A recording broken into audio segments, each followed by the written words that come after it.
Alhamdulillah. Wassalatu wassalamu ala Rasulillah wa ala alihi wa sahbihi wa mawalah. Subhanaka la ilma lana illa ma 'allamtana innaka antal alimul hakim. Rabbi shrah li sadri wa yassir li amri wahlul 'uqdatam min lisani yafqahu qawli. Amma ba'd. Qala al-musannifu rahimahullah wa nafa'ana bihi wa bi 'ulumihi wa amaddana bi asrarihi wa a'ada 'alaina min barakatihi fid-dharain amin. Bismillahirrahmanirrahim. An-nasfu ay apa? Hadza an-nasfu atau kitabun nas. An-nasu ay hadza an-nasu tawikiku nerangaken tentang nasakh.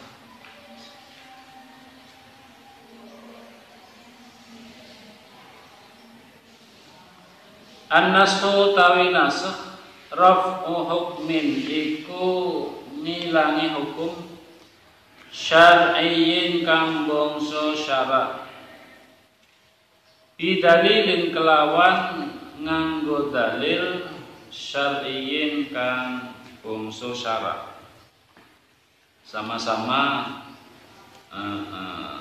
hukum syariat. Wa yajuzu lan menang apa an-nasku fil asahi ing dalem kaul kang luwih sahih.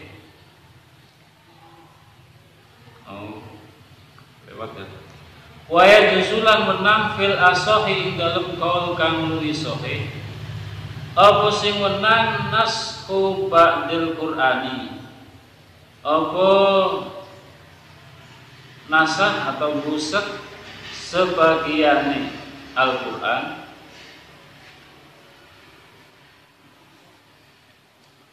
wal fi'lu lan busek penggawean qabla tamakkuni ing dalem sedurunge kongang dilakoni.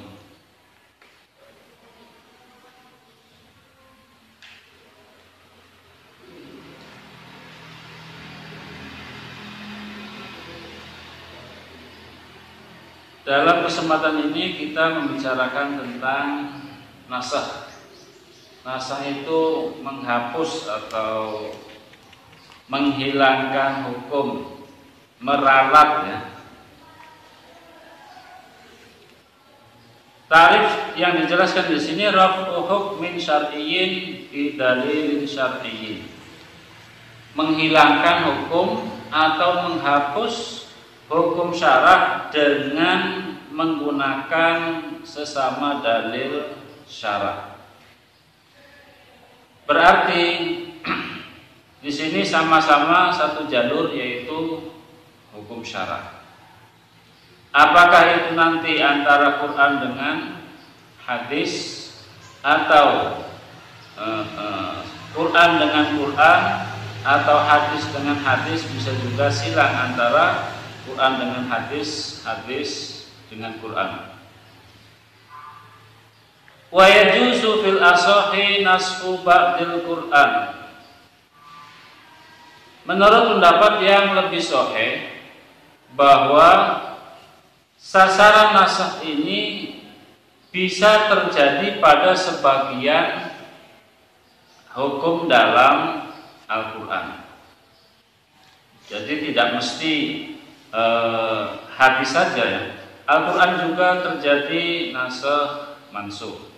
Di dalam hadis juga begitu. Wal fi'lu qabla tamakkun, bahkan bisa terjadi sebuah penghapusan hukum atau sebuah pekerjaan yang belum dilakukan sama sekali. Misalkan apa? Kita diperintahkan melakukan sesuatu. Sebelum ini terlaksana, kemudian ada susulan berupa nasakh. Jadi belum terjadi, belum terlaksana, tapi sudah disusul dengan penghapusan hukum. Walaupun nanti dalam kaul yang lainnya ada yang menolak juga ya. Bahkan secara umum antar ulama ini ada yang menerima nasakh mansukh, ada juga yang menolak nasakh mansukh. Dalam contoh tadi, sebuah pekerjaan perintah melakukan pekerjaan bisa dinasakh sebelum terlaksana atau dilakukan. Dicontohkan di sini tentang peristiwa yang dialami Nabiullah Ibrahim alaihissalam dan putranya yaitu Ismail. Bahwa Nabiullah Ibrahim mendapat perintah untuk menyembelih putranya dengan mana ayatnya itu, ya bunayya inni ara fil manami anni adbahuka ila akhir ayat. Kemudian sebelum itu terjadi terlaksana, Allah menurunkan ayat wa fadainahu bidzabhin adzim. Kemudian kami tebus Ismail dengan apa? Sembelihan yang besar. Nah ini berarti ada naskhul fi'li qoblat tamakul. Wa naskhul sunnati bil Qur'an lan wenang nasakh sunnah, nasakh hadis bil Qur'ani kelawan Al-Qur'an. Kahwa bihi kaya dene naskhul Qur'an bihi kelawan Al-Qur'an. Wa naskhuhu lan nasakh Al-Qur'an biha kelawan as-sunnah. Walam yakok lan ora tumiba ora terjadi apa naskhuhu biha ay naskhul Qur'an bis sunnah illa bil mutawatirati kecuali kelawan sunnah kang mutawatir, hadis mutawatir fil asahi dalam kaul kang luwih sahih. Dalam proses nasakh mansukh ini ada terjadi sunnah menasakh Al-Quran bisa, sebagaimana Al-Quran juga bisa dinasakh dengan Al-Quran, atau Al-Quran dinasakh dengan sunnah. Jadi masing-masing bisa menasakh yang sejenis, Al-Quran menasakh Al-Quran, atau Al-Quran menasakh sunnah. Begitu juga sebaliknya, sunnah menasakh sunnah atau sunnah menasakh Al-Quran.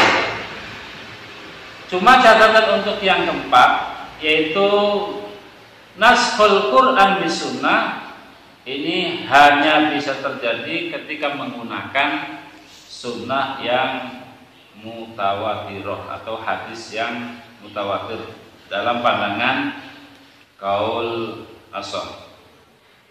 Wahai tu waqa'a bis sunnah fama'aha Qur'an.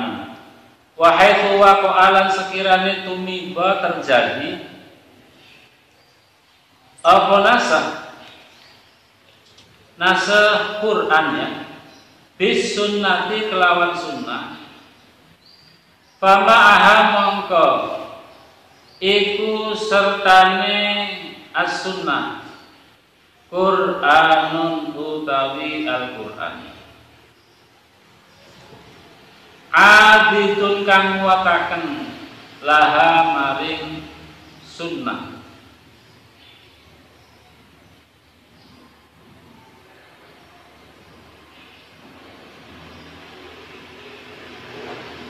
Ketika terjadi naskhul Quran bis sunnah, tadi dijelaskan harus mutawatir, hadisnya harus mutawatir.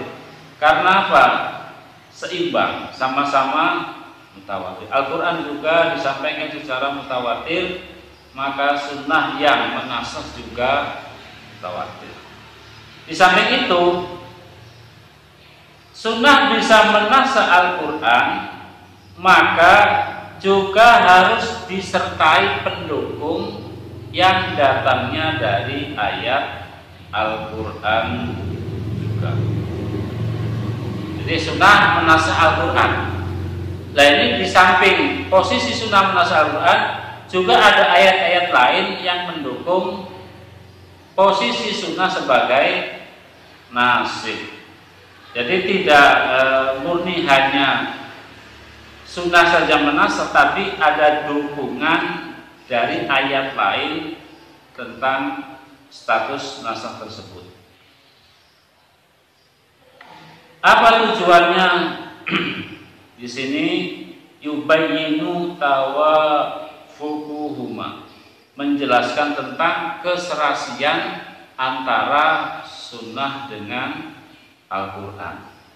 Jadi satu ayat atau satu hukum dalam Al-Quran dinasakh dengan sunnah, ini mesti ada dukungan dari ayat lain yang menunjukkan apa? Bahwa memang baik sunnah maupun Al-Quran itu cocok, serasi, tidak bertentangan. Agar hujjah ini menjadi semakin kuat juga bagi manusia ya. Karena apa? Kalau memang sunnah menasakh Al-Quran, kemudian tidak ada dukungan dari ayat yang lain, nah itu kesannya apa? Berdiri sendiri-sendiri atau jalan masing-masing. Tapi dengan adanya ayat Quran yang mendukung sunnah, ketika terjadi naskhul Quran bis sunnah, maka itu menunjukkan keserasian yang lengkap.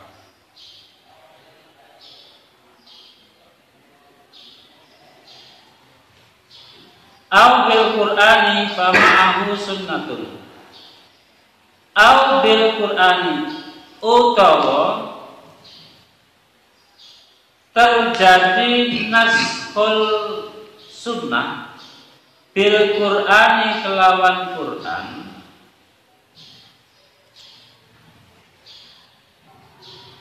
fama'ahu mongko iku sertani Al-Qur'an sunnatun utawi sunnah. Fama'ahu mongko iku sertani Al-Qur'an sunnatun utawi sunnah. Demikian juga sebaliknya, ketika ada naskhus sunnah bil Quran, ya, naskhus sunnah bil Quran, maka nanti Al-Quran yang menasakh tersebut juga didukung dengan hadis yang lain. Ada dukungan dari hadis yang lain. Sekali lagi itu sebagai bukti satu keserasian di dalam apa? Status Al-Quran maupun hadis sunnah yang merupakan sama-sama wahyu dari Allah Subhanahu wa ta'ala. Fama'ahu sunnatun wa naskhul qiyasi fi zaman Nabi sallallahu alaihi wasallam binasi.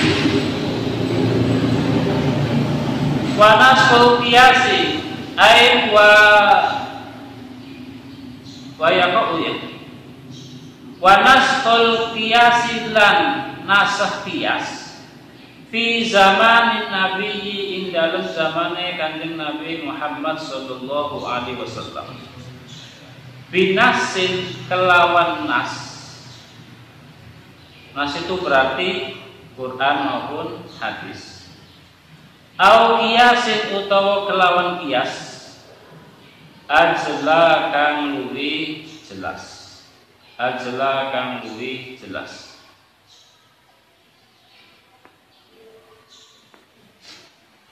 Termasuk bagian dari nasakh lagi, yaitu naskhul qiyas fi zamanin nabiyyi binasi. Ketika ada kias terjadi pada zaman hidupnya Nabi Muhammad sallallahu alaihi wasallam, itu bisa saja dinasakh dengan menggunakan nas. Jadi kias dinasakh dengan Al-Quran, atau kias dinasakh dengan sunnah, au kiasin ajlah, atau kias dinasakh dengan sesama kias tetapi lebih jelas atau lebih gamblang. Makanya bahwa di dalam masalah nasakh ini antara nasikh sebagai penghapus dengan mansukh sebagai nas yang dihapuskan, masing-masing bisa terjadi berbagai kemungkinan. Dari tadi antara Al-Quran dengan Al-Quran, naskhul Quran bil Quran, atau naskhul Quran bis sunnah, ya, atau naskhul sunnah bis sunnah. Demikian juga naskhul Quran bis sunnah. Ditambah tadi apa? Naskhul qiyas bin nas, atau bil qiyas yang ajlah. Wa naskhul fahwa la nasakh mafhum, ya, mafhum muwafaqah, baik yang aulawi atau musawi. Wa naskhul fahwa la nasakh mafhum muwafaqah duna aslihi, ora wenang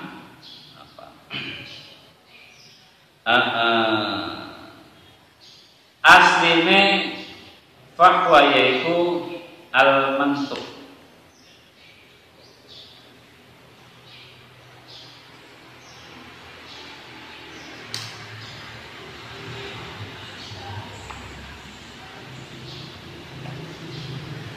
Makanya di dalam kita menetapkan apa mempelajari nas ini, diantaranya juga ya harus tahu betul tentang bagaimana posisi nasikh, begitu juga bagaimana posisi mansukh.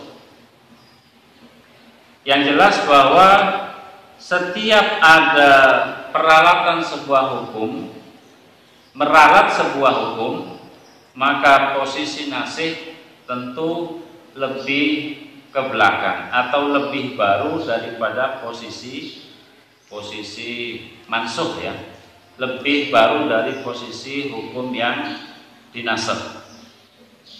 Sehingga di dalam Al-Quran kita juga harus memperhatikan tentang apa? Tentang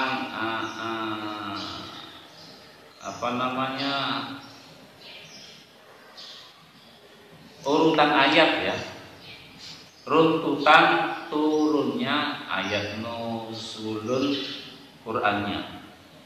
Sehingga dalam banyak ulumul Quran juga diterangkan di sana tentang urutan-urutan ayat-ayat yang diturunkan oleh Allah Subhanahu wa taala. Termasuk di sana perlunya kita mempelajari makkiyah dan madaniyah. Jadi makkiyah dan madaniyah itu termasuk sangat membantu di dalam kita mengetahui ayat-ayat nasikh dan mansukh. Karena posisi nasikh itu mesti lebih ke belakang, sehingga kita harus lebih ekstra hati-hati di dalam memahami ayat-ayat makkiyah, ayat-ayat yang turun lebih dulu. Karena apa? Katakan secara mudah, ayat-ayat yang lebih dulu itu kadang-kadang posisinya tidak aman karena bisa saja dimasuk oleh ayat yang turunnya lebih belakangan. Termasuk juga dalam masalah hadis ya. Jadi asbabul wurud itu juga ya harus kita pahami betul-betul untuk memahami mana hadis-hadis yang lebih dulu, termasuk hadis-hadis yang lebih belakang. Jadi posisi-posisi itu sebagai ketentuan yang harus dipahami di dalam kita mempelajari nasikh dan mansukh. Yang lebih dulu itu berarti masuk dalam apa kategori mansukh, yang lebih belakang nanti masuk dalam kategori nasikh. Kemudian di dalam Al-Quran tentang masalah nasikh Al-Quran juga meliputi 3 hal. Ada nasikh itu hanya fit tilawah ya, nasikh tilawah. Ada juga nasikh yang mencakup hukum. Jadi ada yang mansukhut tilawah saja atau mansukhul hukmi saja. Ada juga ya dua-duanya.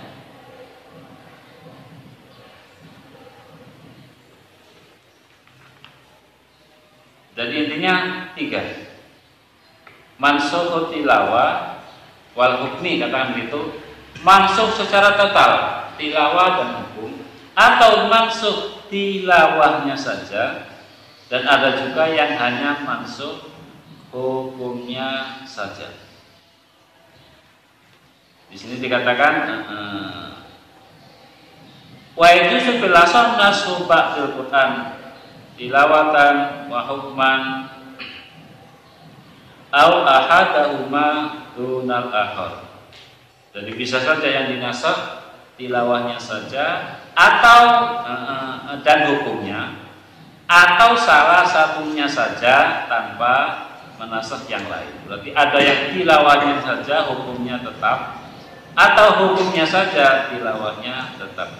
Wasalah satu waqi'un, dan ketiga-tiganya itu terjadi dalam proses nasakh dan mansukh.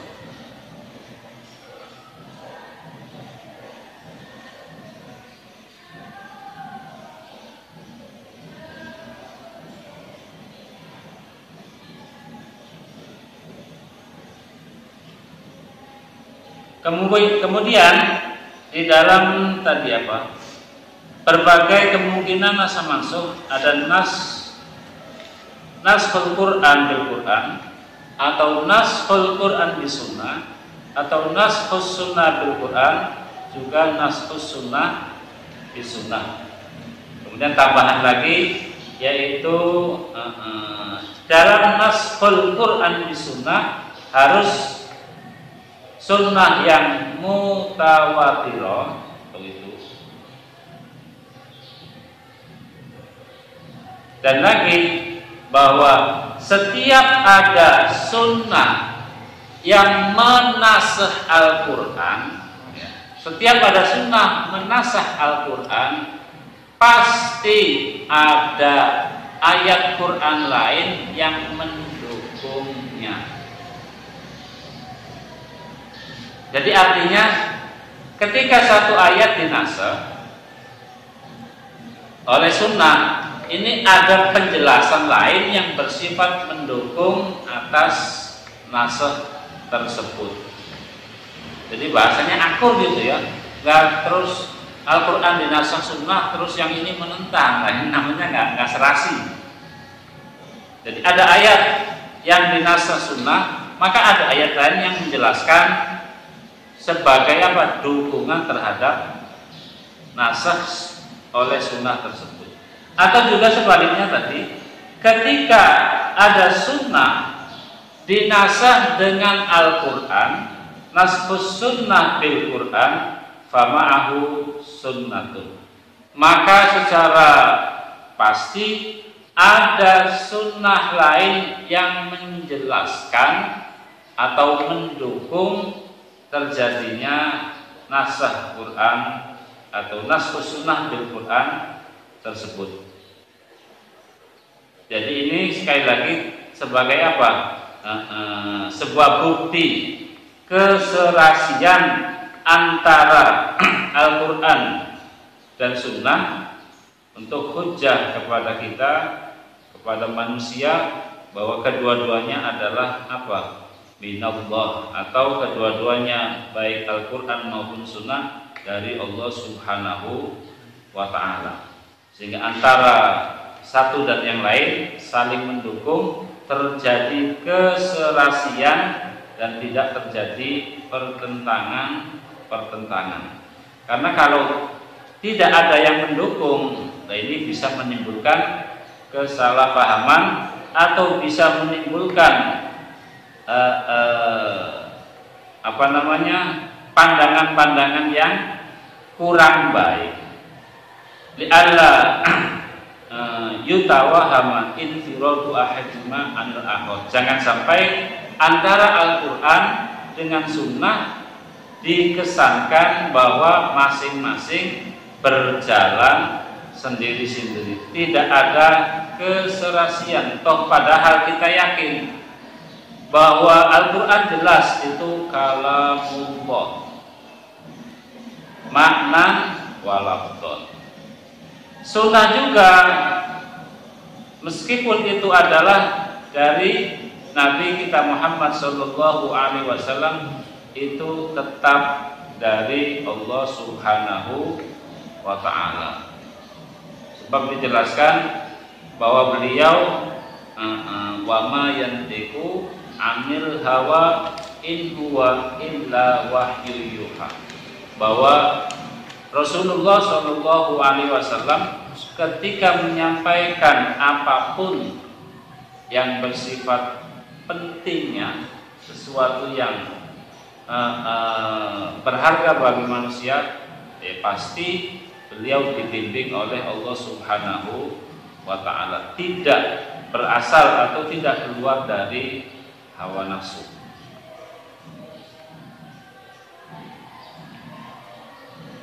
Ditambah lagi bahwa ada juga nashul qiyas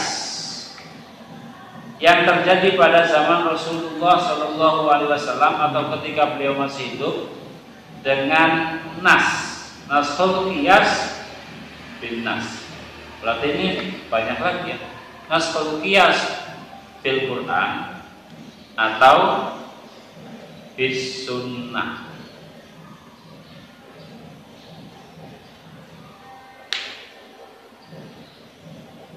Au qiyasun azla, atau nashul qiyas dengan sesama qiyas. Wa nashul fahwa duna asli, atau menasakh mafhum muwafaqah tanpa menasakh mantuknya ya. Ya mungkin itu dulu untuk kesempatan hari ini ya. Semoga apa yang disampaikan bisa bermanfaat dan bisa dipahami kita semua. Assalamualaikum warahmatullahi wabarakatuh.